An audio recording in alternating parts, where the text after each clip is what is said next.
are required to give a justification why you can't use competitive bidding, because that's the default procurement standard.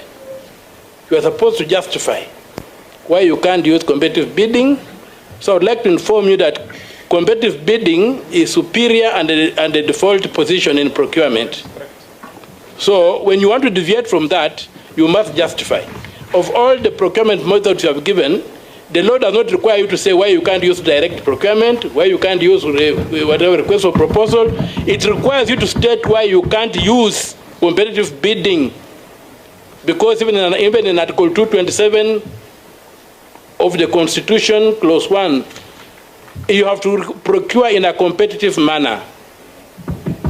So competitive procurement is the most ideal, is the superior. These others are deviations and they are ring-fenced. You must justify why you are deviating from the standard or the default position. That's why the law requires that justification. So it's a superior method of procurement. That's the information I had to share, Chair. Thank you. Thank you.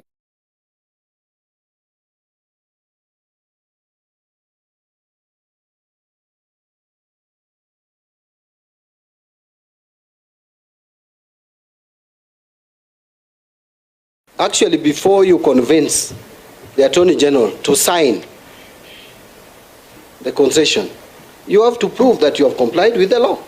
And so that will be complied with. We are at a stage where we are still processing this transaction. It has not reached the level where now you can hold a contracting authority or anybody for failure to perform what is supposed to be performed still. Okay, let's have, you see Senator Fernandi has been raising his hand. Let me just give him 3 minutes. Yes. He has, for the last, I think, 20-30 minutes. Thank you, Chair. Chair, thank you. Waziri, relax. I'll ask Dangatan-like questions. That is very simple. I'll not complicate your life. So relax and sit. Thank you. Chair, through the Chair, Waziri. Are you using a microphone? Yes. Okay. Thank you. Am I audible enough? Thank you, Chair. Waziri and DG, are you aware that Adani company, and I would request that you write down so that you'll respond once and for all. Are you aware that Adani group of companies have any affiliates in the country? Number one. Number two, there is a report by a consultancy company of America called Heidenberg Consultancy Company Limited. In the last 2 years, they uncovered tax manipulation and other illegal things that made Adani group of companies lose $100 billion US. Are you aware of such? And the reason one of Swiss authorities where allegations were facing Adani company that the account in Switzerland of 310 million had been frozen. Number three, in your Annex B, you are presented on the issue of work visa. That area, Waziri, is grey. What will be the fate of Kenya Airports Authority employees who were just demonstrating the other day over their worry and the fate of their work related? And it is not clear who should Adani come with, because the issue of expatriates, the issue of qualification at one of you. Number four, there is a tunnel clause of 18% at the end of 30 years concession, a period of 30 years that there is a tunnel clause of 18%. Does it mean after 30 years, Adani will continue owning Jkia, our airport, with a stake of 18% forever until Jesus comes back? Number five, I have letters here, and I don't know whether DG, you are aware, there are many letters from then PS Irungu Nyakera on developing Konsa Airport. Are there any PIPs on that matter?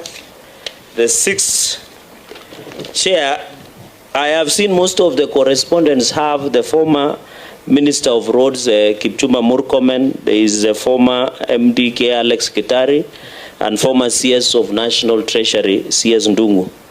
Is it possible to invite them to the committee to share more light, because it looks Waziri Mbadi is shooting in the dark?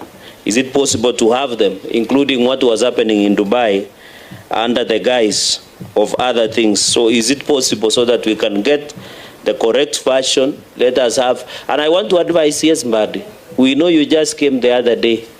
Don't carry anybody's cross. If this thing is gray, call it as it is. Leave it. Run away from where you come from, and your SG is here. It is good to stand with the truth and the transparency. So if the other people messed in office, don't carry any other. Then the sixth question, I have seen the letter in Annex F, that was addressed to PS Dagar, and they are saying the Jkia land will be provided by KA. I thought all land below is managed on behalf of National County through National Land Commission. You need to clarify that. On the issue of fixed exclusive concession fee, is about 47 million. And in fact, per annum, and they are saying they will adjust 10% inflation, based on inflation. Don't you think this is expensive for the country? And finally, Chair, on the feasibility report that was done by KA to Adani, in your own opinion as an auditor, was this an insider trading, or let me, for lack of a better word, that was being used to try and perpetuate, in conclusion, Chair, to try and perpetuate giving state capture, yes, giving upper hand to Adani group of companies that is running everybody, is running Shiv, is running now Ketraco, is running our airports. Who knows, they may come and run our wives and our children if we are not careful with this Adani group of companies. So, Chair, I request, yes, Mbadi, tell the country the truth. Every Kenyan, from even Suba to Nandi, would really want to know your position on this matter. And I want to say, with exception, Chair, when you took an oath of office to protect the rule of law and the Constitution, you cannot be part of an illegality. It is also your responsibility to advise the government on the rule of law and the truth, Chair. So, Chair, on this issue of Adani, I would have expected a lot from, and that is why your former colleagues in the other side of the aisle do not believe who you are, because we wanted you to tell us the truth as it should be. So please run away from this one. Thank you, Chair. Thank you, Chair.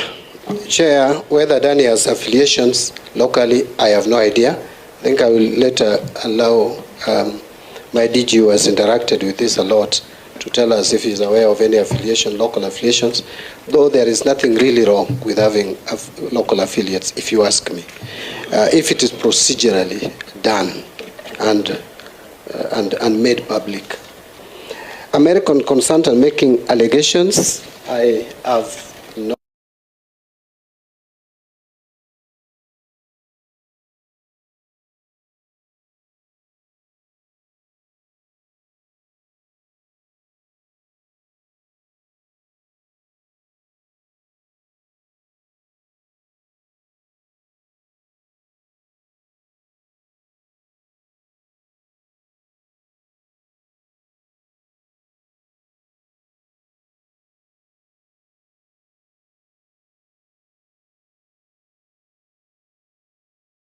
processing there. With who and why? On this 100 billion, Bwana CS, it is on record in the Indian stock market, the SEBI, which is stock exchange market of India, has investigated this gentleman and found out of tax manipulation and others, it is on record, is 100 billion US dollars. So it's not allegations. So, Chair, let me again repeat what I said. We have a process that is ongoing to date, a very extensive technical evaluation. If all the facts that Senator Cherargei is bringing forth is accurate, that will be found out. It will be discovered. I want to be on record. From the information I have, my DG has not traveled to India on this matter. There is an officer from the directorate, but it's not him. Now, let's talk about the workers. DG is on oath. Why is the CS answering on behalf of the DG? Can the DG just confirm? But Chair, he said he's also on oath, so he said he's going to give him an opportunity. So allow the CS to first of all finish. Chair, actually, I wanted to raise that from the beginning. But you are with us in Parliament. How would you know he had not travelled? That the letter, you see, I've come to answer questions on behalf of the National Treasury. I know. And Chair, I would want to just request that that is respected. I am no, not, we don't. I don't not, have a problem. not, no. You know, Senator, CS Mbadi. Can I just Senator Cherargei, You know, allow the CS. No, the deputy speaker should hold resources. You are in charge, Chairman. Allow the CS to express himself. But I'm saying on issue, if we want to find out if you came from Kiambu today, should we ask your vice chair? You are the one who can answer. Yes. But you see, Chair, there is a reason, Chair, and we are not asking that question in vain, whether the DG traveled to India or not. And we want the passports. We will table a hard-shaking evidence and passports and boarding passes. The DG will answer after the CS is done. But Chair, can I also mention, and I wanted to say it earlier, but you ruled, and I respected, that the letter to Treasury was inviting the CS. The others was to accompany me. If you look at that letter, in fact, even putting the digit under oath, the letter I have, and I want to repeat, dated 18th, was addressed to the CS, and in that letter I was asked to come with my PS, to come with the DG, and to come with other members of the committee. So I am the witness. Yeah, but nothing stops this committee from that is asking why anyone, the DG has not been just the responding. DG. He will, and I say it, he's here, he will tell you. I have just responded that the officer who came from the Treasury to India for this due diligence was not the DG. If the DG went to India... Can you table the evidence of that, officer? Thank you, Chair. As a procedure of Parliament, can you table the details on the date and time and the hotels he slept with? Other stories we don't want, just the official ones. We know there are many unofficial things. You know, Cherargei, that's information. No, Waziri, you answer me through the chair. Senator, you are not answering through the chair. Chair. Yes, a public officer traveling using public resources can never be secret. If you want to get information on who. Through you, Chair. Through you, Chair. You know, Cherargei asked about 8 questions, and we have not even had. Through you, Chair. Can we have the 7 questions 100%. But the CS is wasting time. The reason is very simple. Even the people who went to India and the flights they took are known. So don't go that route. You talk about, do you want this thing to continue or not? That's where we are. With due respect. Yes. I am supplying information. Let me supply it. If you have your information, then don't ask me. If you don't want me to say what I know. Point of order, Chair. Let's have the CS. I won't entertain. I am giving you the information I have. I won't entertain. The information I have is that there is a team. Do you have the DG's passport for us to see whether he traveled or not? Senator Onyonka. Chair, can you be in control of this meeting? Senator Onyonka. Everybody's talking. Are you directing I will switch off your microphone. I will switch off your microphone. Allow the CS to answer so that Senator Chute can also ask questions. Let's not waste time with interjections that are not necessary. Give him 2 minutes. Senator Chute, I'll give you a minute after he answers the question. Otherwise, why were we asking the questions if we cannot allow the CS to answer them? So kindly give him time to answer the questions. When a CS, go direct to the questions. I want to say the officer, if you want the information of the officer who was sent to India from the National Treasury or the Directorate, we can provide it. Next question. On the staff, the staff, it is clear, it was clearly spelled by the committee that all the staff of JKIA will transit. So that is there in the report. So I don't see why that should be a problem. On the issue of 18% up to 30 years, I'll ask Kirigwa to respond to. PIPs for Konza Airport, again, Kirigwa, you can tell us if there is anything to that effect. Correspondence by various CSS And I've been told not to carry anybody's cross. I am not carrying anybody's cross, Honorable Senator Cherargei, through the chair. I have no reason to. And by the way, what I'm giving you are facts. I am the CS National Treasury. When a matter like this comes up, what I do is to get the information. I have looked for this information. I have supplied the information which we have. Any other information that is flying out there, I don't have it. Jkia land will be provided by KAA, and you say that is not procedural. This is what the report captures, the report of the committee. Land acquisition or allocation should be aligned with the Jomo Kenyatta International Airport master plan and subject to availability of land and requisite approvals, in bracket KAA board, National Land Commission, other relevant government agencies, which would include the person who is in custody of the title deeds. And that is where my office is. Noting that KAA has existing leases on land with third parties. So I think I've addressed that one. Feasibility report. The information I have, the feasibility study was done by Adani and submitted to KAA. So that is the information. It was not done jointly, the way I understand it. It was done by Adani and submitted to KAA, which now then became the project, is it called project development report? The project development report, and which was then submitted for evaluation to the directorate. So that's a bit that I would clearly put across. Kirigwa, kindly respond to some two issues here. Before you go to Kirigwa, Chair, can you confirm what I have heard, unless I've heard my own things? Did the CS now just say that all employees will be transited to Adani? Because, is that what he said? Yes. Because, Chair, remember when I was asking questions about the percentage of employees that Adani wants to take up, the CS told this committee that he didn't know. I don't know if that figure has now been supplied now and he's saying 100%. CS Mbadi, you have given two answers to me and I'm confused. What is the position? Can I repeat? Yes. And I said it. In fact, if you listen to my written submission, what I told you that I'm not aware of is whether in the proposal of Adani, it specified that they will only take a percentage. And I said I need to check whether they stated that. But the report of the committee, and I beg that you allow Honorable Sifuna to focus on me so that he can I am very focused. The report of the committee is very clear.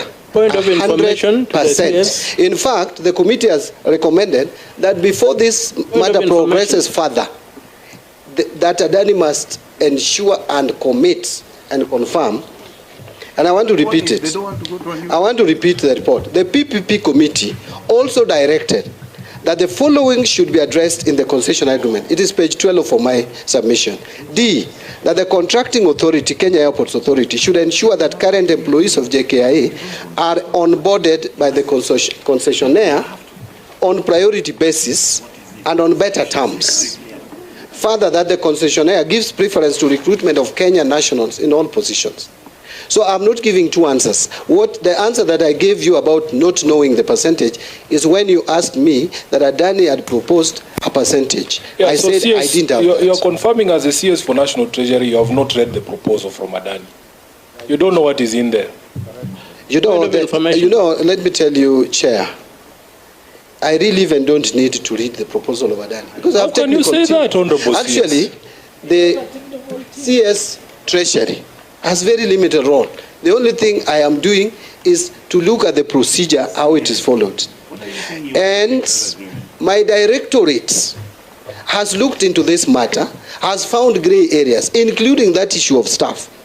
And the committee, the PPP committee, has made a recommendation, which should be binding. Then what is the problem? At the very least, what is the problem? Yes. My expectation. If you want to go that direction, then there must be a public participation. Forgive me, Honorable Mbadi, for holding you in very high regard. But you know why? There is no way somebody comes knocking at their door. You don't even find out what this person wants, what they are saying, who they are, where they've come from. At the very minimum, you must know what is contained in the proposal so that you are able to answer these questions. it is clear in that proposal from Adani that it is not everyone they intend to absorb. So you are saying what we should do. We are saying what we should do. We should push them so that they take everybody up. But at the very minimum, as a person responsible for your docket, you should know what they are asking for. Yeah, and you said, Banasias, from that section D you have just read, that the Jkia employees will be onboarded on priority basis. You know that word, on priority basis? You know, they might not even have priority, but I don't know what it means. Chair, let me remind this committee of the position that was taken by the CS for transport. Correct. You know, part of the problem we have been told about this Kenya Kwanza government is that there is no clarity in communication. Broad-based government. Kenya Kwanza. Kenya Kwanza government. Honorable Chair. Chair, it's bread-based. Stop distracting me. The CS for transport told us that as far as the employees for the airport are, and because you are not here, let me brief you. Mambo ni matatu. You will either take a contract with Adani or choose to remain with KA, but you cannot work at Jomo Kenyatta International Airport. They can send you to Malindi. Or you quit and you take a package of, what is it called? A golden parachute package.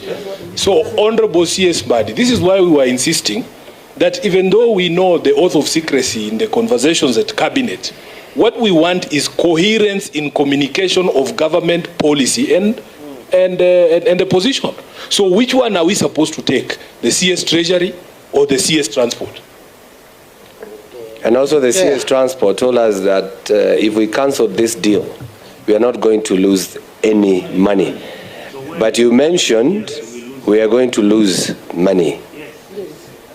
Yes. Yeah, where we are, there is no deal. What deal are we talking about?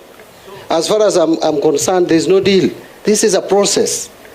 And so there is nothing you are going to lose. You'll just return the money.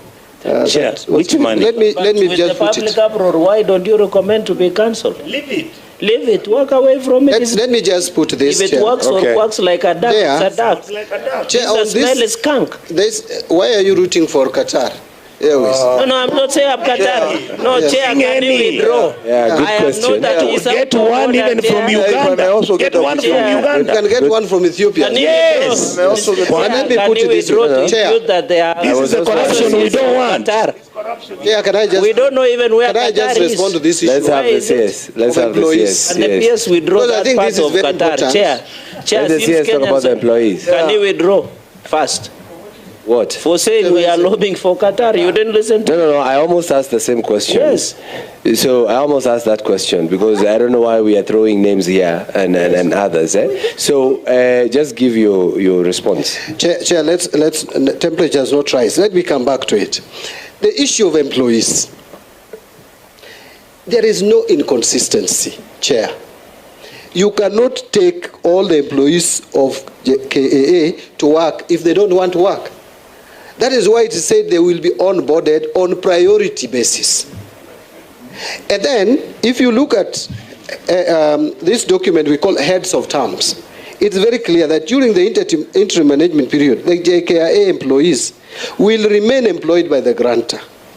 The concessionaire will make an offer to the existing employees on terms that are no less favorable to their existing terms of employment. In fact, this provision of the law... Have you done some public hearings for you to say that? Public hearing? Public participation? Do I address that? Yes. You know, Chair, I have said the committee recommended public engagement. It is in my response. It is a process that is ongoing now. Yeah? Chair. If it were not for the courts, the stoppage by the courts. Excuse me, Chair. Employees of Kenya Airports Authority were forced to go and hold a meeting under gunpoint. Being told by these people to go and sign documents that they have attended the function. There's the same way when the senators get agitated when you make wild allegations. Please. They are not wild. We have the evidence. They can table affidavits in this committee. They are not wild. John Mbadi, I don't even have a child who works at the airport. I also don't even have Those are your people being kicked out. Senator Onyonka. They can never be wild. Calm down. Chair, I doubt whether this country. Calm down. Calm down. Chair, I wonder. When you talk, when your committee overlying peddling. No. It's Chair. because I have given everybody an opportunity. You cannot shout back at each other. I'm giving everybody an opportunity to express themselves. So can he finish? If you have an additional question, you ask. So, people are being fired from work. Look at those workers. Go and see them when you're traveling. Chair, point of order, Chair. Can I have sad what we are doing to this country. Point of order, Chair. You know, by saying Chair, kindly invoke dangerous. Standing Order 105. Yes. Please. I'll get there. When you give your statement, it must be a statement of fact. I don't want you to use this committee to get video and viral clips so that you can supply them all over. What I'm trying to say, no. Chairman, we elected you to be our chair. We want videos. That's what you always do. That's also what you do. Isn't that what you do? That's what you do when you are fighting Wamatangi. I'm telling you. Out of order. We are not like you. Senator This Onyonka. is a national matter. Senator We won't agree to be railroaded. That chair. Now, cannot talk to us like that. This is not a TV interview. You We cannot. Chairman, you cannot say that. No. We have chaired. If you disrespect, We have chaired in this parliament if you with Mbadi in the last disrespect the chair, Just say so. and I chaired a if you disrespect of jail. if you disrespect the chair, Kenyans. if you disrespect the chair, I'm going to invoke every other standing orders that will make sure that you align. You can go ahead. Let's have Omtaa. Kindly, don't use this committee to come. No. I have. You cannot say that. Because there's a deal coming. Cannot say What I'm that. saying, the deals which have made our country become ungovernable. Let's have Senator Omtaa. Senator Omtaa. Senator Omtaa, with respect, just let me say one thing to them. No, I'm the chair, not Omtaa. Yeah, but chair. Let's have Senator Omtaa. Chair. I'll give you an opportunity. Yeah, please. I'll give you an opportunity. Let's not proceed in that fashion. I've been giving you some You also must time. respect the Can I have members. Can I have Senator Omtaa to ask his question? Chair, you know it's impeachment season. Please don't joke around with us. It doesn't matter. We will impeach you. I will stick within the standing orders. I will stick within the standing orders. Let's have Senator Omtaa. Senator Omtaa. Yes, Honorable Chair, thank you for the opportunity. And I would want to begin by saying that Honorable Waziri, also thank you for giving us a well paginated and arranged documents. I must appreciate that. It has been easy to follow your documents. I only wanted to refer you to Exhibit BB and CC. Those are drafts of the ALG reports. And if you look at Exhibit BB, it really has got no value. It just has an index, just a list of indexes. But when your brother, Honorable Chirchir, was here, he brought us final reports of that study.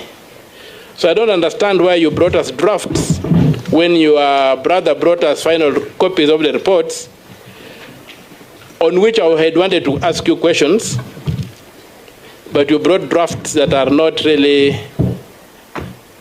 applicable. So I would be asking, I've got two documents I would like to table here, which I would ask I think copies are with the clerk.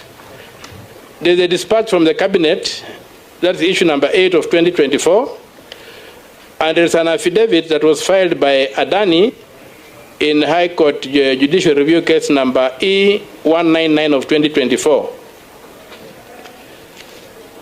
And I would like the minister, I'll refer the minister to that document. But before I get there, there's this letter that was given that came from the State Department of Transport, dated 1st March 2024. It's a small detail that is really disturbing me. The letter is dated 1st March 2024. It's coming from the department of Transport. You have told us here that the KAA received a document. It went through the document, found it suitable, gave it to the department to forward here. Now, when you look at the Adani proposal, it is dated March 2024. This letter is dated 1st of March 2024. Did the KAA receive a document that had not been authored? Because I'm finding it extremely difficult, even assuming that the document is dated 1st of March, I'm finding it extremely difficult that a document dated March had moved from the Kenya Airports Authority, had been received there, had moved from the Kenya Airports Authority to the Department of Transport, and then it had been submitted to Treasury on the 1st of March by that letter. Either we are dealing with fiction or something is not adding up. So to clarify that, you say that upon presentation of the proposal, $50,000 was paid. Can I have the receipt of that money so that I can confirm the day when Adani made the proposal? I've checked your documents, I don't see that receipt. I would like to be assured of the date. Banasiers, you have another question? Yeah, no, I just want that to clarify, because that looks like fiction, so you'll clarify that. And as we go ahead, I would like to put to the CS that the requirement for due diligence is not in two stages. Section 25, Section 27, and Section 40, Clause 2 and Clause 3 have to be read together. You cannot have two reports of due diligence. It's your creation to try and justify an excess. There is no provision in the law for two stages of due diligence. The two sections have to be read together. Otherwise, I don't know what we shall be doing. So to me, it's only one due diligence that should be done from my reading of the law. The first one is a general provision of due diligence, the one under 27. The one under 25, under 40, is specific, and it's just to make sure that you don't miss that within this particular process. So I don't see how you are reading the law to get that you can do two stages of due diligence. Another question that I have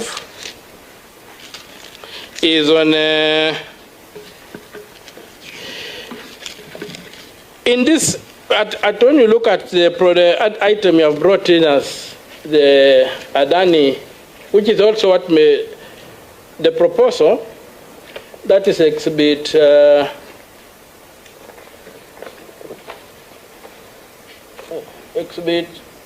under H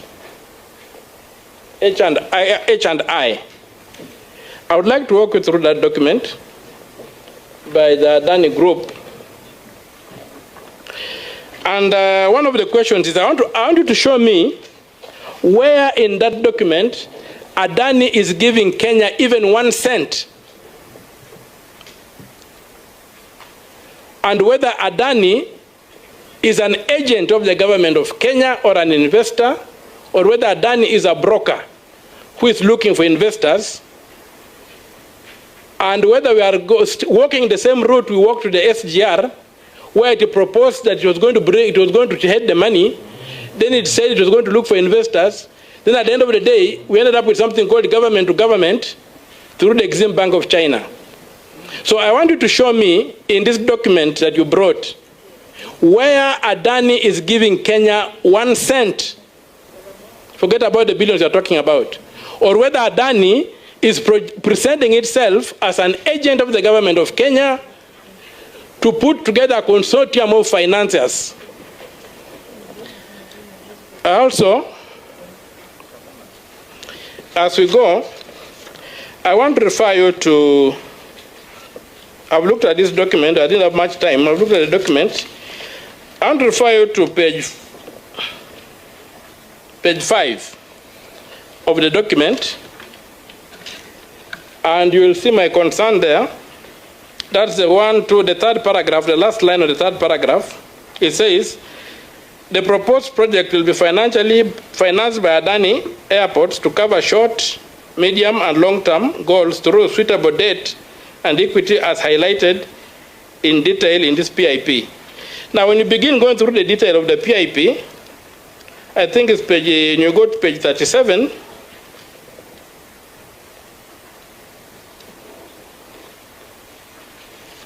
I go to page 37, you look at that program called section 7.3, the special purpose vehicle. Under that flowchart, it rated Adani Airports intends to bring strategic financial investors for proposed development of various aspects of JKA master plan, including terminal, airside, and landside. And it continues. When you go to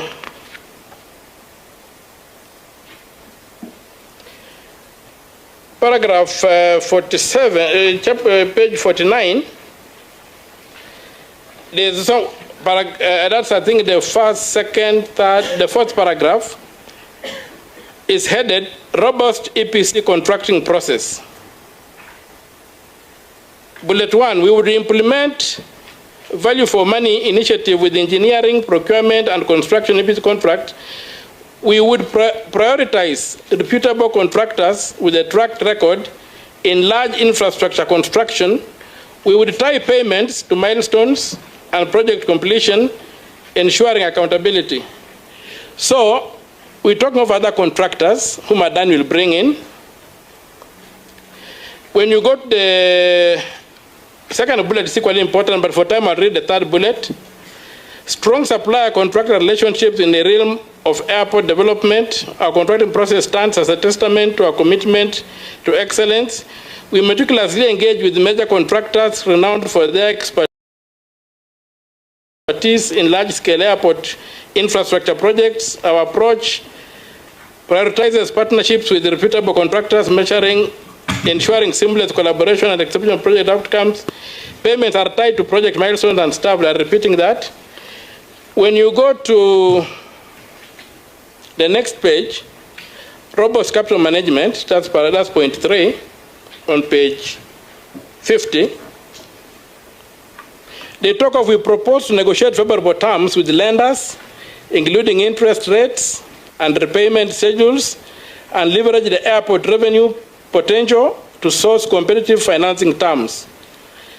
Next bullet, we propose to explore different financing options, including loans, bonds, etc., and consider the cost, terms, and flexibility of each financing method. We propose to structure debt in a way that aligns JKA, whatever. So when you look at this, you say, and there are many other places. So is Adani investing in Kenya, or is Adani doing a brokerage service for the Republic of Kenya? I would like to be enlightened on that.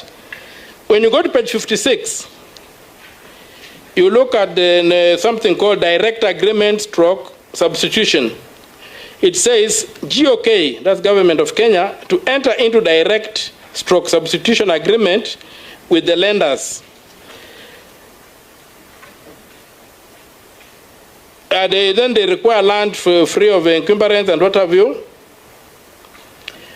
You have 56, and as we walk through, you look at something very interesting. On page 57, they are talking of change of laws. GOK to enact or amend the existing Kenyan laws to the extent required for fulfillment of the terms of concession agreement to make the project bankable and ensuring the commitments made to the investor are met. So we are required to change our law to conform to the investor, or whatever that means. So I'd want you to explain to me what that means.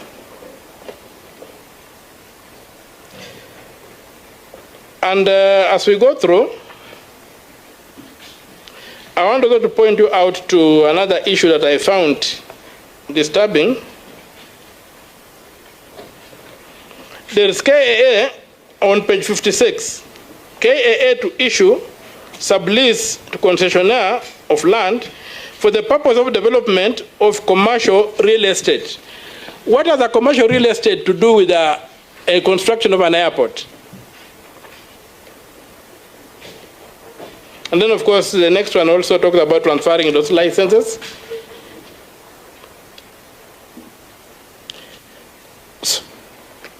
So when you come to the work visa, it says government of Kenya to assist to arrange work visa for skilled expatriate required for the execution and operation of the maintenance of the air project. And that is tied to another place whereby they have talked of the issue of employment, which was coming up, whereby they clearly indicate that they are going to come in with their own workers. That's on page 59, paragraph 6. They talk about they will offer employment to mutually agreed percentage of present KA employees. They are not taking all of them. There will be a mutually agreed percentage, terms and conditions recorded, and the concessionaire may employ itself or on secondment or contract basis non-Kenyan employees. It's clearly stated there. If you look at number 9 again on page 60, Jkia to enter into direct substitution agreement with lenders. And now these documents you did not bring, the one that the Minister Churchill brought us, and which is in the record of you brought us drafts by the Minister Churchill, brought us complete documents. If you look at the document that was titled, dated 13 December, that is the ALG Global Infrastructure Advisors, whatever, agreement with the KAA, you find their terms of the reference are given. And then when you go to the report, the final report, you gave us a draft final report for KAA review, February 16th, 2024. You brought us the draft. This is the final report. If you look at page 21, it gives the scope of what the project has done and how they have gone around this thing. But of interest in this particular project is page 28. He says, well, there is a unique development plan, that financial assessment. Well, there is a unique development plan for JKA. 2 scenarios were evaluated as per the government request. Airport PPP and the terminals PPP. So it goes on. First of all, it tells you that there is a development plan for the airport. And that brings me the question, what is Adani initiating when the government has got plans to develop the airport? What is Adani initiating? What is privately initiated in a going concern? Where is the initiation by Adani? Then as I proceed, Chairman, just some minutes. When you go to page 30 of the document, key regulatory issues, legal, regulatory, and contractual due diligence, says procurement. This is the analyst now saying on procurement method.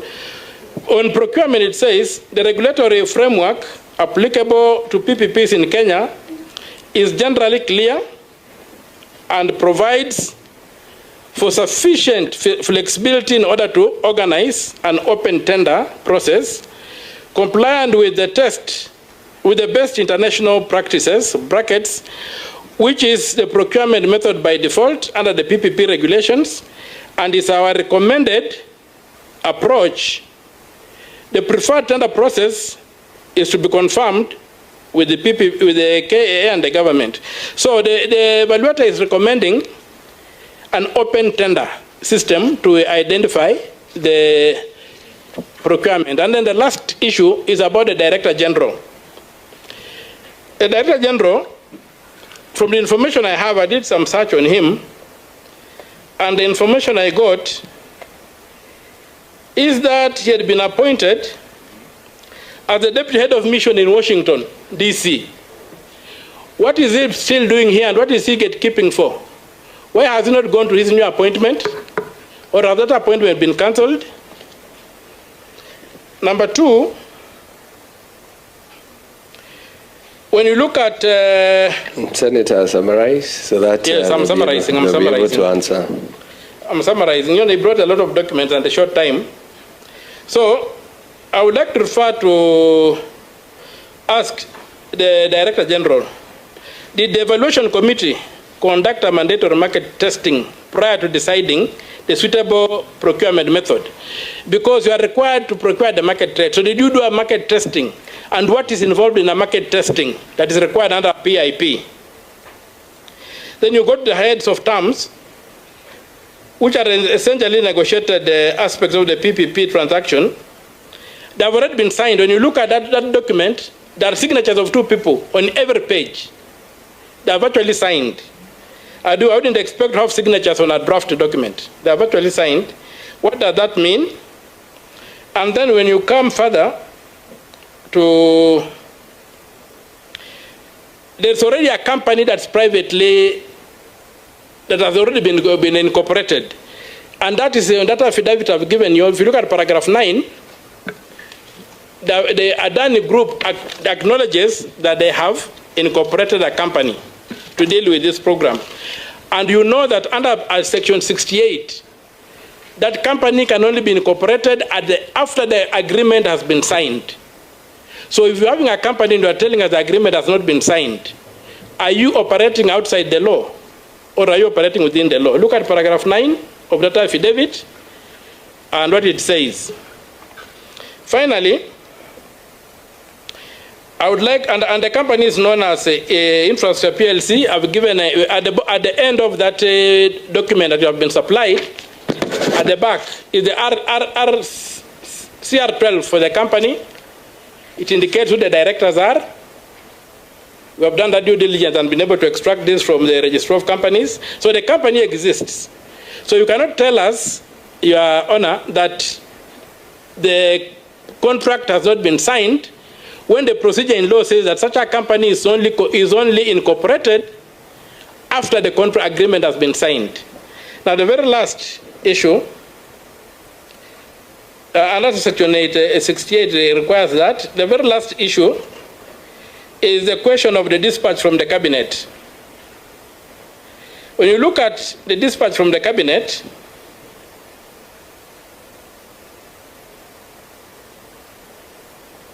you'll find that it says that you need to conduct due diligence on this company. When I did some desktop research, I came across the case that is given on the third page. It was a case where this company, on the document I've circulated, where this company was accused of misconduct in India. And if you look at the conclusion on page 46 or 46 of that judgment, an order is given which reads, now therefore, and this is available on the desktop, I just searched on the internet. Now therefore, in exercise of the power conferred upon me under section 11 and 11B, read with section 19 of the SEBI Act 1992, further read with SEBI, Prohibition of Fraudulent and Unfair Trade Practice Relating to Securities Market, Regulations 2003, hereby restrain the promoters of Adani, viz. Adani Agro Private Limited, Adani Impex Private Limited, Crown International, Shahi Property Developers Limited, Adani Properties Private Limited, Advanced Exports, Intercontinental India, from accessing the securities market either directly or indirectly, and also prohibit them from buying, selling, or otherwise dealing in securities in any manner whatsoever for a period of 2 years. There is that conviction, therefore, corrupt conduct. So, and it started 25th May 2025. Finally, if you look at the cabinet paper, I want to ask, how is the PPP sitting with the Kenya and the policy of the Kenya government? If you look at another cabinet paper on page, it's page 104, look at page 3. It starts with to strengthen the aviation and to further cement Nairobi's position as an aviation hub, the aviation sector to Kenya's growth by enhancing connectivity at both the national and international levels. Cabinet noted that the aviation ecosystem in Kenya is robust, but pointed out that it was imperative to enhance the capacity of Kenya's international airports to meet the existing and projected demand, which is estimated to rise to 42.1 million passengers a year by the year 2050.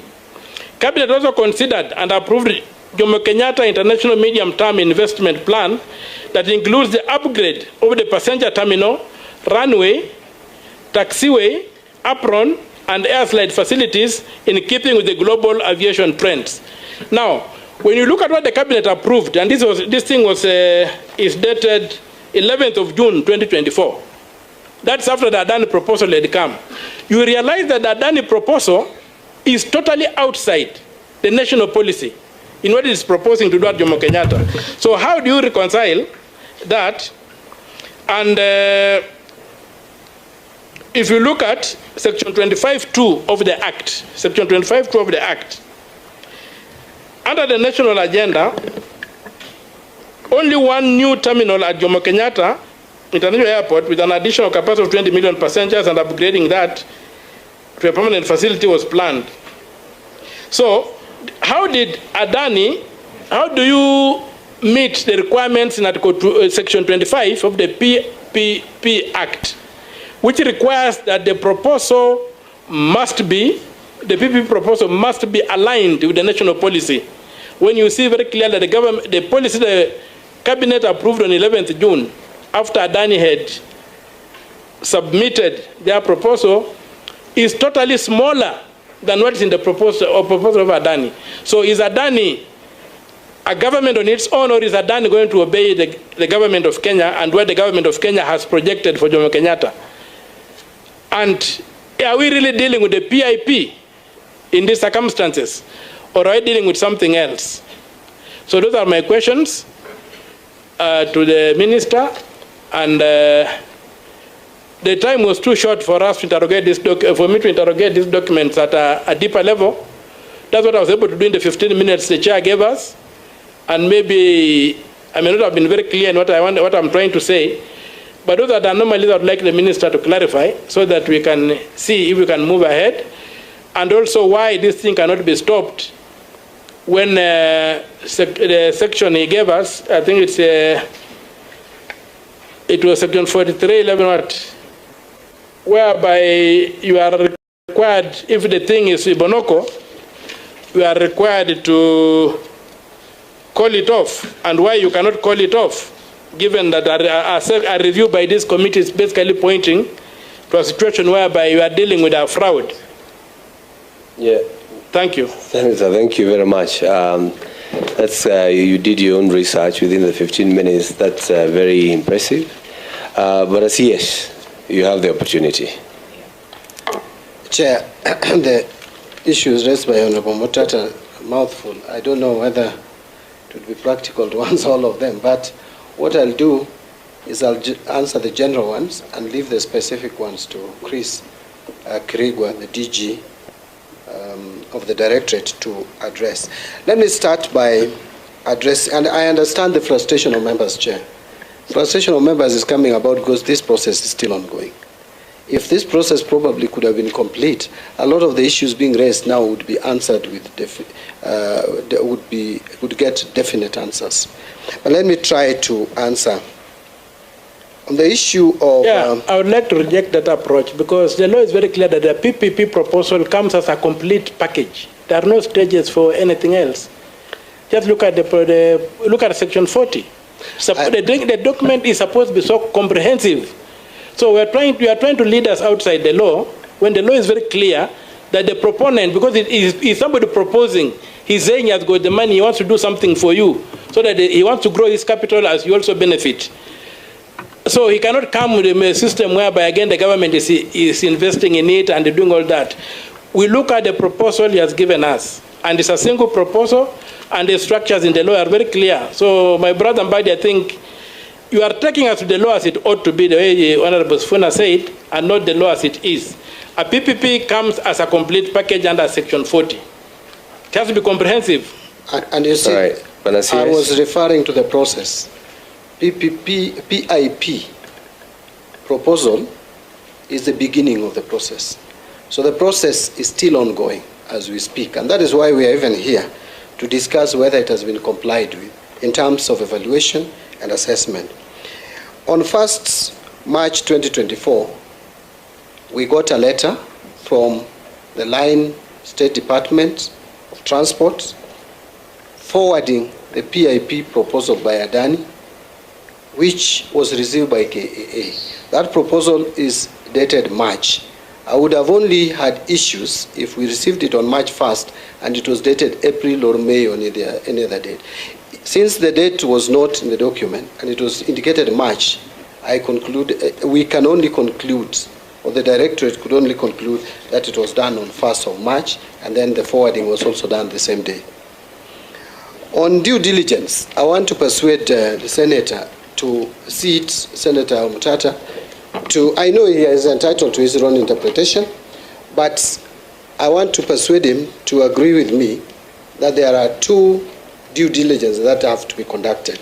The first one is under Section 41, and it says that the Directorate, in coordination with the contracting authority, shall, before commencing an evaluation of a privately initiated proposal, conduct due diligence, confirm that the private party has complied to, and there are 5 items there. So that is a due diligence. The other one, which I also treated as due diligence, is actually not Section 25, but Section 27.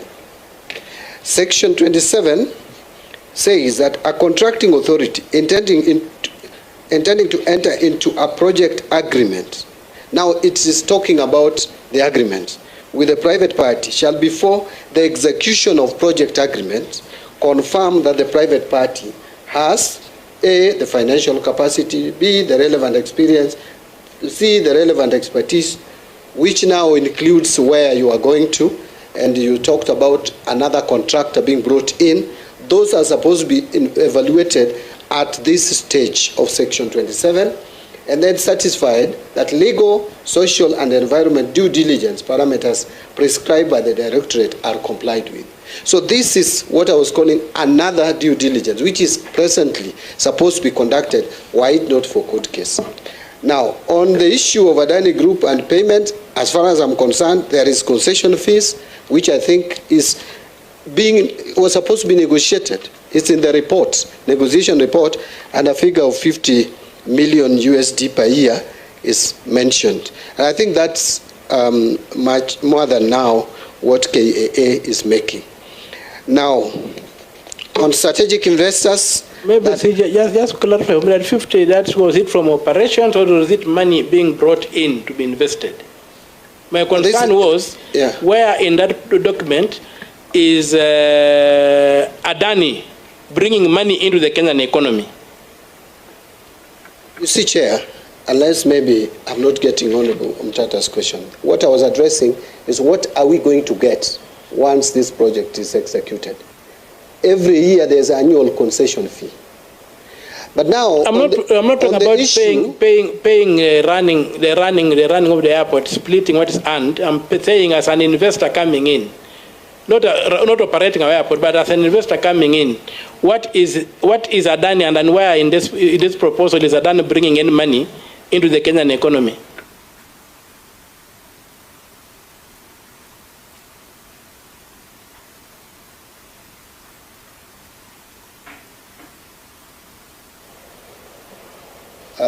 Mr. Chairman, and I will allow Chris to now take the rest of the questions. What is the equity component that Adani is bringing? 300 million USD. What is the loan component? 700 million USD. So those are the figures that I have. Now, I would allow, because there are some specific issues that were brought out by Senator Omtaa, I want to, Chris Grigor, just quickly, I know there are too many, but just quickly run through the issues. And by the way, Chair, I just wanted to mention for record that I took this issue very seriously. That's why I compiled heaps of documents which you are to ask for 20 minutes to understand or read and acquaint yourselves with. I gave it my best. So if there is any idea that we didn't take this was seriously, I think it's not right, it's not correct. Okay, well noted. Banadiji. Thank you, Chair, and thank you, CS. I'll start with the last one so we can flow along. Yes, the CS has indicated the equity component of this transaction was 300 million from Adani, and they were coming in with a debt component, which is on their balance sheet, not on Kenya government balance sheet, on the transaction. In the various phases of the transaction, we are also going to invest further through internal generated cash flows. Allow me, Chair, to tie in something else about the 18% with this money. What Adani was supposed to collect, if this transaction was to conclude, is on the $300 million equity. They were only going to get, initially they requested for 18%. That was negotiated downwards to 16% on the transaction. Anything above that, the debt portion was going to be charged like to like to the users of the facility. So they were not going to make anything above that. And the 18% that they initially asked for was not going to last over and above the concession period. It was only going to be there for the 30 years, and immediately the concession is completed, they exit. They have no further carry on after the concession. Mr. DJ, the document is paginated. Can you point me to the page where that equity is and where those figures are in the proposal?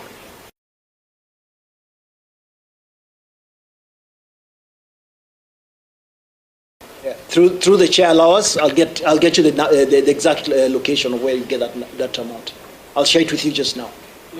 My technical team will put it together. Give me a few minutes. In terms of just going back to what Waziri said, currently KAA makes approximately $45 million per annum. At the head of terms, the agreement was that the KAA stated that they require a minimum of $50 million per annum to continue with their operations. This is going to be paid as a net amount to KAA by Adani Group. And after every 5 years, there's going to be an escalation of this $50 million. Anything Adani makes above the 18% equity on the return of equity of the 300 million, the 16% of the 300 million, anything above that was going to come in to Kenya government. I'll go now back to the initial questions through the chair. All right. Chair, I'd like to start on the matter of... Yeah, he has not shown me where in the document money is coming into Kenya. That's the question I'm asking. He was to answer. Time. He's going to check. Yeah. Oh, sorry, I missed that. Yeah, he first of all answers the questions, and then he's going to give you. Yeah, thank you. Thank you, Chair. I apologize for that. We're actually going to share that with you. Chair, there were a couple of questions about the due diligence, about the Hindenburg report and the Swiss authorities' outcome. The Swiss report came out on 13th of September, which was just last week. Yeah, we did see the report. However, the process has been halted due to the court process. So the process, we're not doing any further diligence as we speak, as Waziri had indicated. Yes, we saw the Hindenburg report.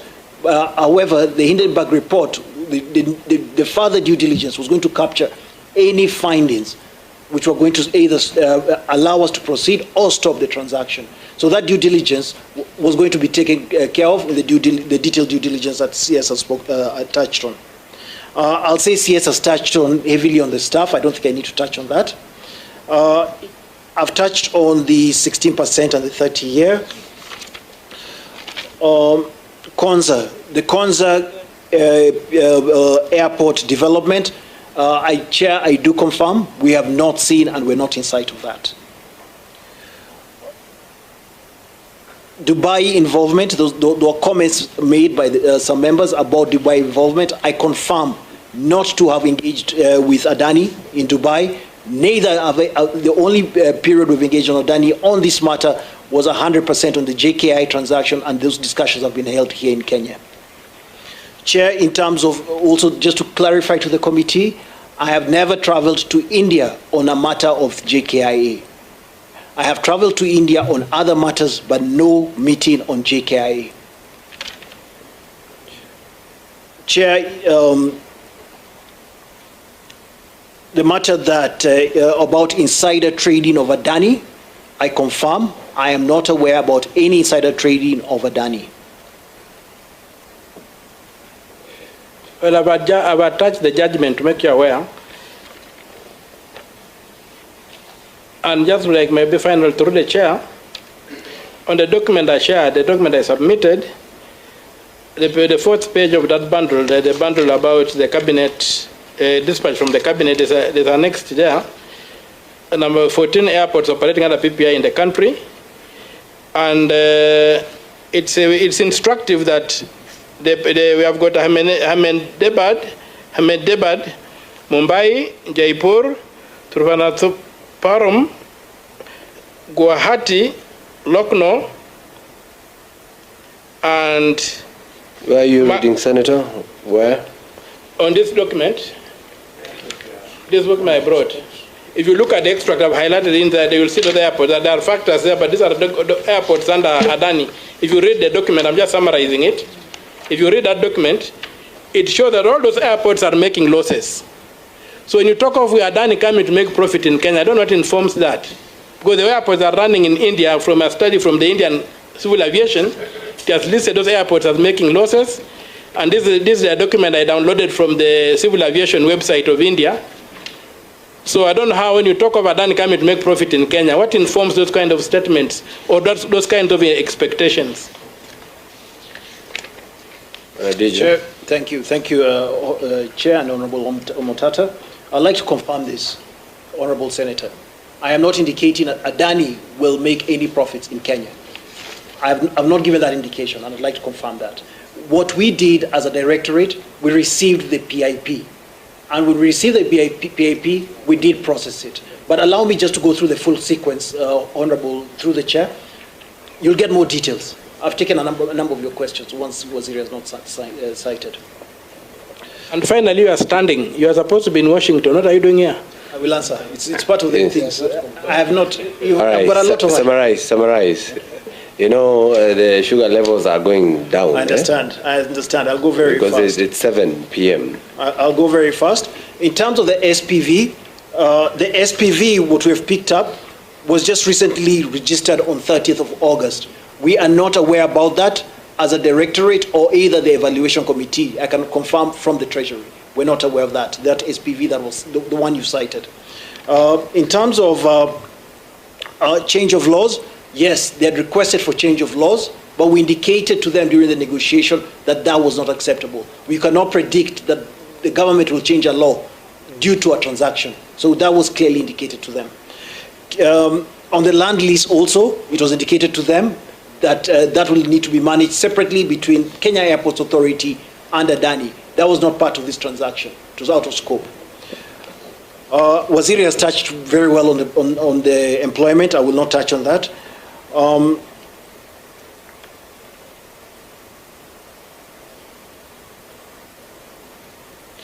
In terms of the legal provisions about PIP and competitive, certainly, I will make this statement, a competitive process always gets a better outcome. But not always, but most of the chances gets a better outcome. Yeah? We have faced a competitive transaction that went through the PPP transaction and became completely unaffordable, which is the Nakuru Summit Road.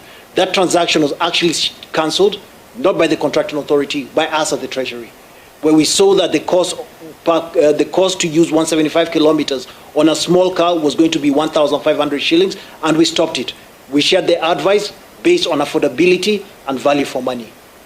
So in terms of which obviously would a preference would be competitive, but also it's whereby we also monitor the components of the project to ensure we get value for money for the transaction.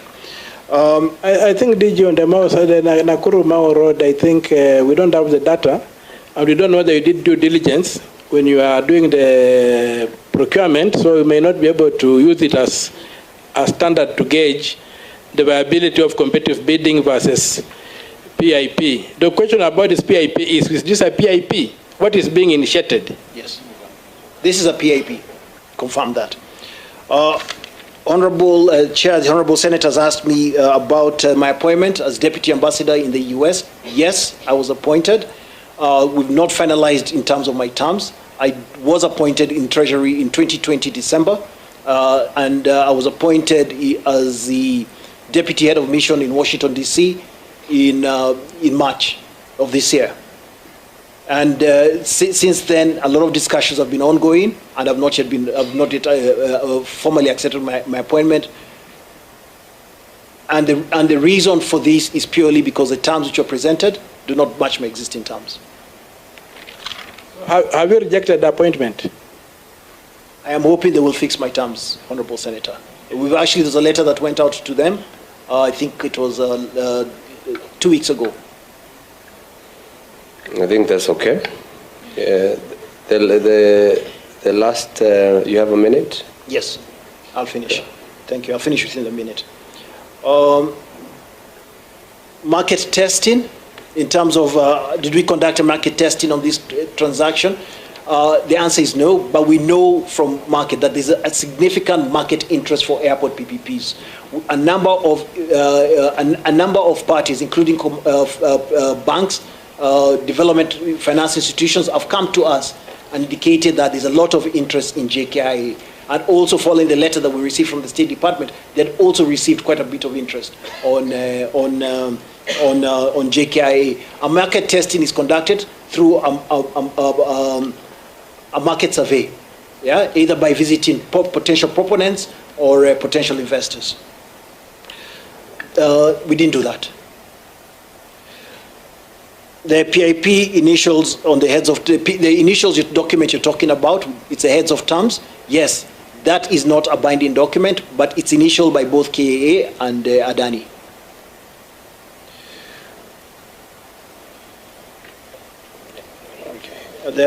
I think I'm on the last one. Yes, the aviation policy, yes, it was approved in 11th June 2024. We confirmed that. However, the process of Adani PIP was still ongoing. Finally, to form two final submissions, with your permission, Chair, very final submissions.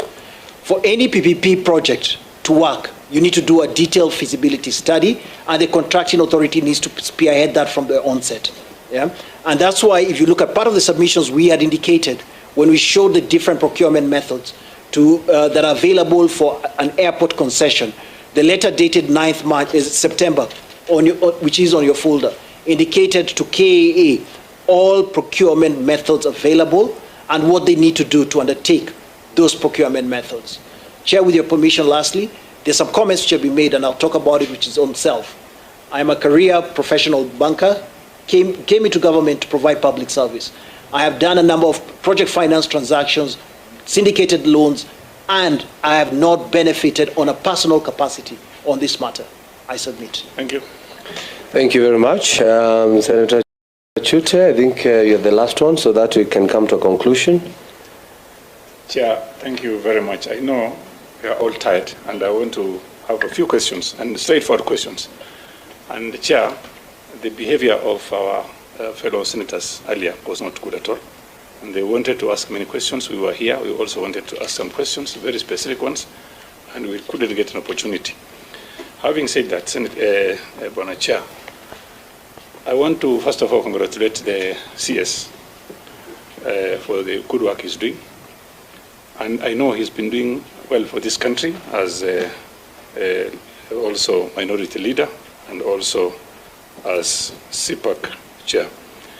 Chair, I just want to tell the CS Finance, there is the issue of infrastructure bond or floating some shares to Kenyans. I want him to look at that opportunity, if that can work, because he's been fighting for Kenyans for many, many years. And since he's now at the helm of the Treasury, I want him to go back and rethink of how, if a proposal, if he can also have a parallel program to look into those things. Why am I saying this? I have a lot of connections with Ethiopia because of the border in Moyale. In Ethiopia, when they upgraded their airport, they borrowed 500 million from Exim Bank of China. And you've seen what the airport is. They are now managing about 22 million passengers every year. And again, they've now started a program for about 45 kilometers from Bole airport to host 100 million capacity a year. And that will cost them $6 billion US. And they are looking for funds. I know our Treasury CS can talk to his counterpart there and ask him, how did they manage to borrow money? And if I may add, there is Gilgibe Dam, huge dam. The government there sold some shares, even to Kenyans, Ethiopians and even Kenyans, and they've almost completed the dam. And that, if that can be managed, let him start a parallel program. The other issue, Chair, there is the issue of ALG. There was a transaction, that is a transactional advisor. They were procured in 2022. I don't know if the CS is aware. If you're not aware, you can check. They did some work on Jkia on the request of the Treasury. And again, KAA also, or Jkia also, procured the same group. I want to know from the CS if they were procured under what circumstances. Is it a competitive bidding, or what process was used? And on the same issue, this contract is supposed to take how long? The same contract, both for the Treasury and Jkia, and terms of reference. And on the ALG also, I would want our friend Chris to tell us. They withdrew on 17th of July. Why did they withdraw? And if there are any correspondences on why they withdrew. The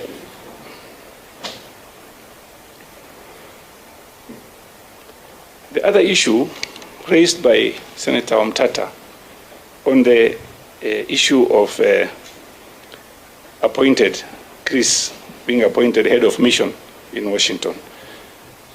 Bwana CS, there is a letter from LSK asking questions about Chris, why he has not reported to Washington. And is he earning salary as appointee of head of mission in Washington?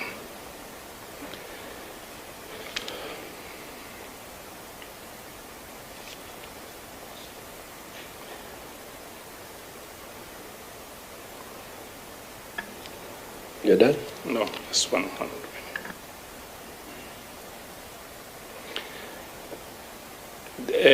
Finally, on Chris again, there was a meeting discussing on how to negotiate the issue, the matter between Jkia and Adani. And I wanted to know if that kind of a meeting was there, how many meetings you've had, whether Chris was there, and if he was there as under what capacity, and if he can be given those minutes. Thank you very much, Chair. Okay, yes. Yeah, Chair, thank you. I will respond to most of them and leave a few to Chris.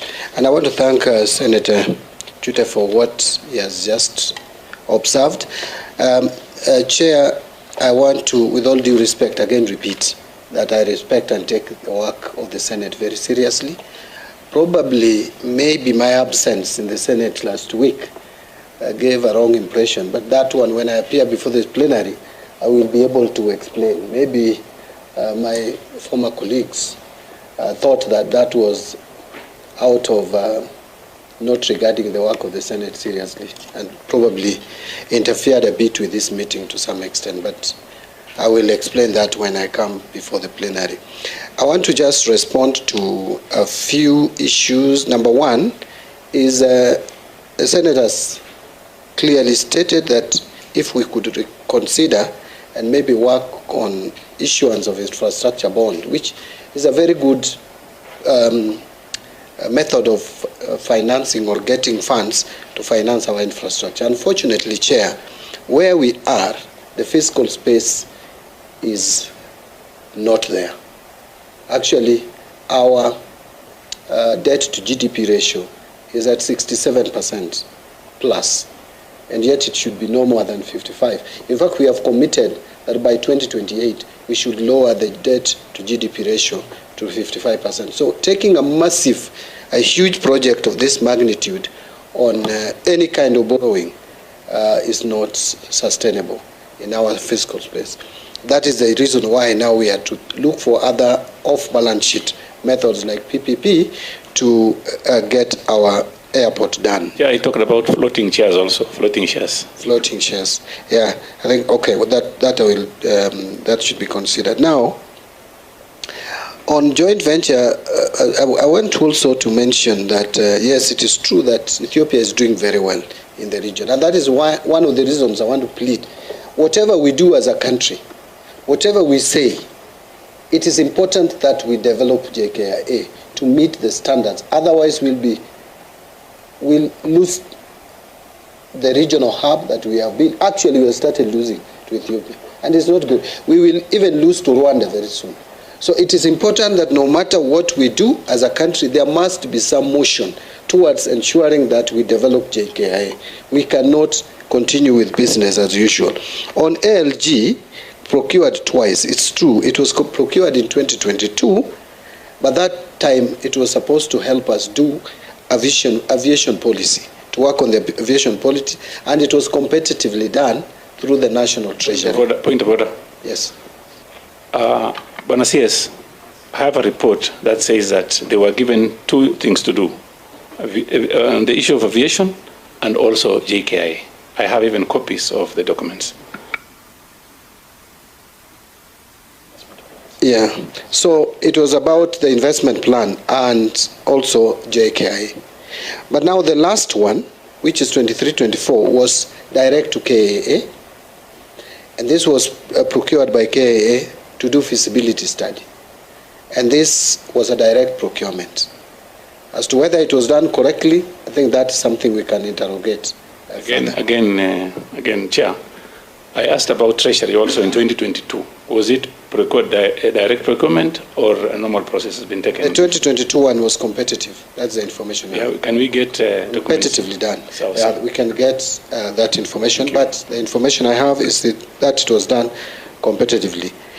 Now, on Chris going to Washington and whether the CS, National Treasury, is aware, whether probably is earning two salaries, I would say this, that as National Treasury, which has hired Chris through PSC, until we get a resignation letter that she has taken up another appointment, and she is offering service to the government of Kenya and the people of Kenya as the director of the Directorate of PPP, we have no reason to stop paying him. But I can confirm that he's not earning a salary as the deputy head of mission to Washington, meaning he hasn't taken up this appointment. The time he takes up the appointment, I am sure he will submit the resignation letter, because the law does not allow you to be employed by the same government twice. On the other case of Chris, I think he will now address that, and if there is anything I've left out. There is the issue of LSK letter. If you are aware, fine. If you are not, if you can check with your predecessor. Yes. Yeah, the LSK letter about the employment of Chris. Yes, why he has not gone to Washington? But you see, Chair, I don't know whether I would push my employee to take up another assignment if he doesn't want to. If he hasn't resigned, I would be comfortable if he stays behind and help me work, because I've not got a replacement. But it would be illegal if he takes up 2 appointments. I mean, if he fails to notify or resign and still continue. Yes, we are in a broad-based government now.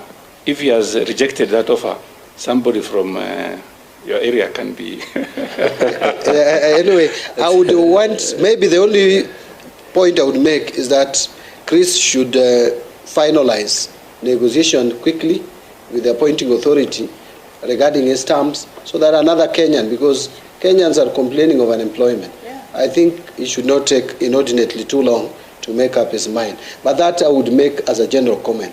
In terms of procedure, what I have is that is my employee, is my staff at the National Treasury, and he hasn't absented himself without any permission. So he's offering 100% service to the National Treasury in the directorate. Thank you. Chris. Thank you, Waziri. Thank you, Chair and member. Waziri, to touch on, I'll start with the last question that was asked about the negotiation process. As Waziri said, I'm still a National Treasury employee. I attended the negotiation. Actually, there are 3 stages of interactions on this, which was the first stage was a PIP submission stage. When the PIP was submitted, there was a technical team that sat in between Jkia, the National Treasury, which is represented by the PPP Directorate, and also the State Department of Transport. That the meeting took place to evaluate that submission from Adani, and immediately that was the evaluation team submitted. They sent it back to the Directorate through KAA, and we submitted it to the PPP Committee for approval. I interacted on this matter when it came to the Directorate, not during the evaluation. And the second stage is a project development phase, when the feasibility study is submitted to the National Treasury by the contracting authority. The contracting authority receives a feasibility report from the proponent, which is Adani. They did receive it. They did submit it to the PPP Directorate. We did set up another evaluation, the same evaluation team, who sat in to evaluate that proposal. That did take place. I was not part of that evaluation, and that was submitted to the PPP Committee, which I'm a member of, and it was approved to go to the next stage. Lastly is during the negotiation. Then at the negotiation stage, this is whereby we had a raw document, not a really raw, it was a better improved document from the first submissions that Adani gave, because they had done an on-ground feasibility. I did take place on the negotiations of that feasibility during the negotiation session. We did that together with KAA, the State Department of Transport, and there were also other state departments that were invited for this, including State Department of Transport, the Attorney General's Office, and also, I believe, Kenya Civil Aviation Authority was also invited for those sessions.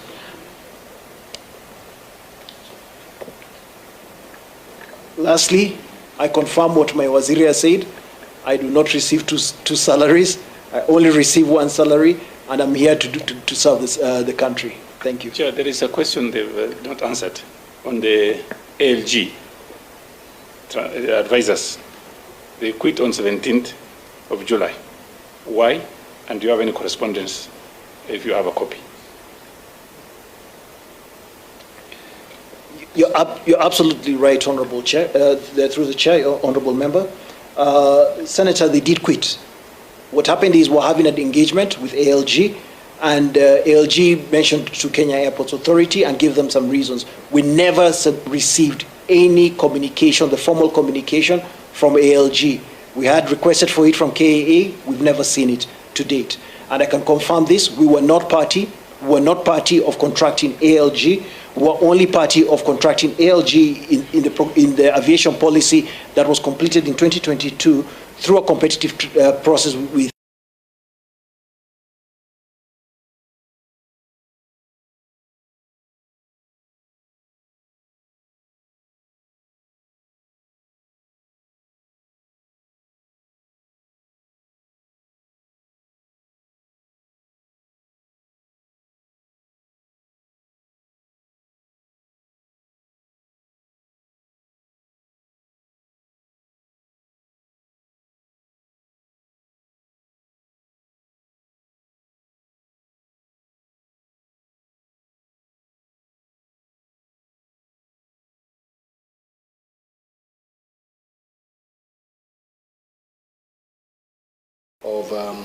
integrity of our processes.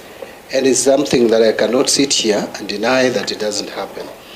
During my vetting, I actually gave a commitment to the people of Kenya that I will endeavor and do anything that is required to help improve things, to make it better, especially expenditure. And I've started that process, Chair. I signed last week an amount of 560 million to procure a system for government to complete the e-procurement system, which has been extended. The deadlines has been extended, procrastination for no reason. It is my belief that that is going to make things work better. But again, we need also to work on ourselves, because it's all about our personal integrity. Systems may be there, but if we who are wired to always circumvent processes, then we would have problems still. But you can't, again, legalize, work. The morality is a question that you can't force people into. So what we need to do is just to work on the processes, which we are working on. On this, what I've presented this afternoon, Chair, it is my request that we try, all of us, to remove emotions out of this, and let's look at the documents submitted objectively. If there are gaps, and there will always be gaps, by the way, Chair, even in a properly executed procurement process, you will still find gaps. If the gaps are intentional, then we need to deal with the intentions, which may be negative. But if the gaps come about because of normal, genuine oversight, then we correct them. And that is why you see my ministry, through the directorate and the committee, strived and worked very hard to make recommendations. The first one, there were 22, then 19, trying to make things work better. I have presented, Chair, as I conclude, from the standpoint of the National Treasury, what we thought the National Treasury needed to do to streamline this process. I guess, and it is still my belief, that the process is continuing. If it continues to the conclusion, then I'm sure each one of us, including the Cabinet, will do, and the Attorney General, will do the right thing for Kenyans so that we get value for money out of this project. It is key, it is important, and we need to get it done. Finally, I said finally, but finally, Chair, my persuasion